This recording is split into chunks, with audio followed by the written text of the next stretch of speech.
зовут Дима Семенищев. Сегодня наш третий видеоурок, и мы поговорим о том, что же такое turnaround. Turnaround — это основная гармоническая прогрессия в джазовой музыке. Все вы знаете такую последовательность, как тоника, субдоминанта, доминанта, тоника. Так вот, turnaround — это то же самое, только в джазе.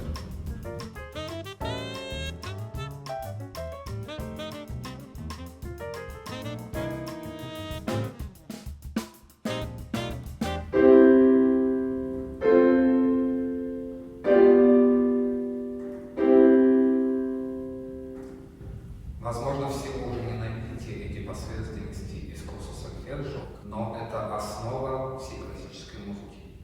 Если говорить о музыке джазовой, давайте проведем сравнение между последовательностью тоника, субдоминанта, доминанта, тоника и первая, шестая, вторая, пятая. Почему это по факту одно и то же?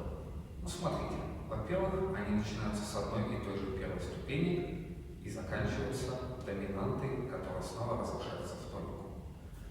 Так почему же шестая и вторая ступень то же самое, что и субдоминанта либо тоника? Если мы сыграем до мажор, а после него ля минор, то мы увидим, что у них огромное количество общих звуков. Теоретики знают такое слово, как медианта. Это тональность шестой либо третьей ступени. Так вот, ля минор не только является медиантой до мажора, но он еще является самой близкой тональностью к нему. Это тональность параллельная. И по факту мы видим, что в трезвучии два общих звука. В септаккорде 3. В нонаккорде 4. То есть по факту это один и тот же аккорд, только взятый на другой ступени. И точно так же с аккордом второй ступени. Он абсолютно родственен субдоминанте, потому что у них огромное количество общих нот. Мы выяснили, что тоника, субдоминанта, доминанта, тоника и первая, шестая, вторая, пятая — это фактически одно и то же. Теперь давайте посмотрим, как эта прогрессия развивалась в джазовой музыке.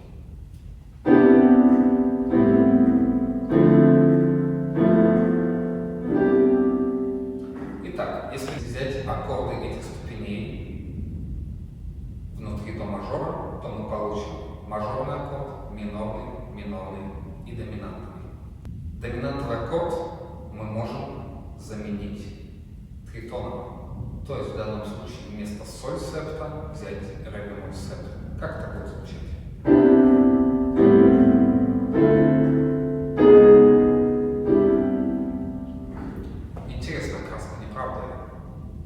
Теперь, что мы можем сделать с аккордом второй ступени?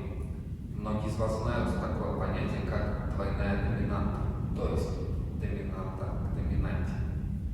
Мы превращаем минорный аккорд в доминантный.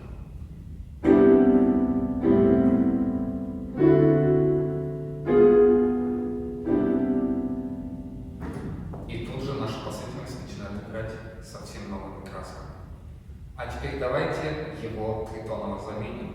И вместо аккорда ре септ мы сыграем аккорд ля бемоль септ.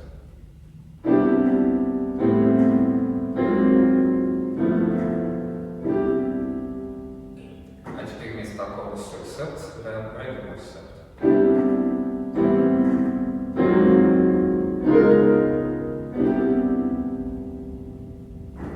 Отлично. Почему бы не сделать то же самое с аккордом шестой ступени? Сначала превратим его в доминанту.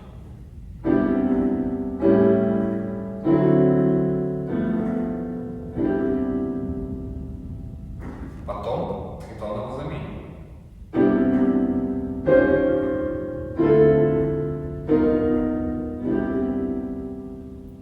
А теперь тритоново заменим все аккорды.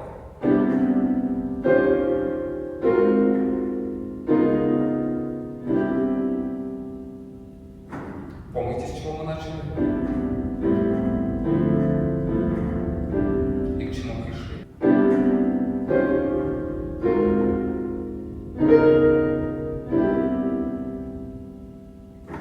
Что мы можем заменить его на аккорд третьей ступени, и таким образом у нас появится квартоквинтовый круг. Итак.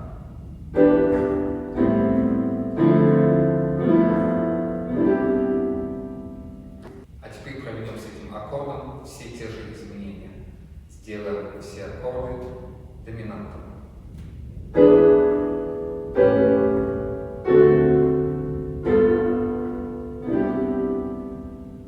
Вспомните, вы, возможно, где-то слышали эту прогрессию, например, в таких стандартах, как Олео, например, в таких стандартах, как Олео, или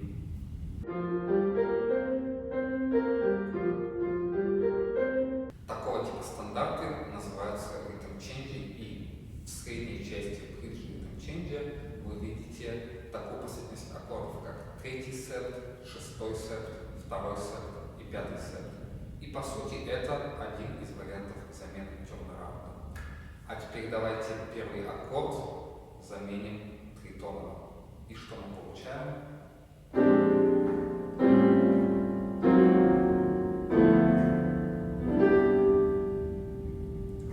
Либо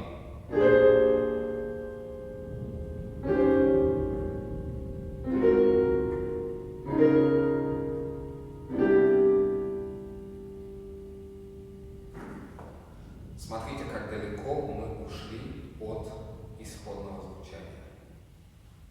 А теперь давайте все доминанты превратим в сусы.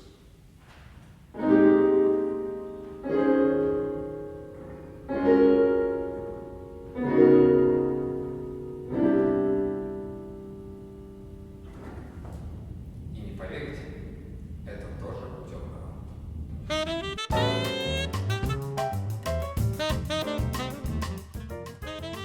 Друзья, сегодня мы узнали, что такое тернараунд, варианты его развития и подчеркнули для себя много нового. Всем спасибо, увидимся через неделю.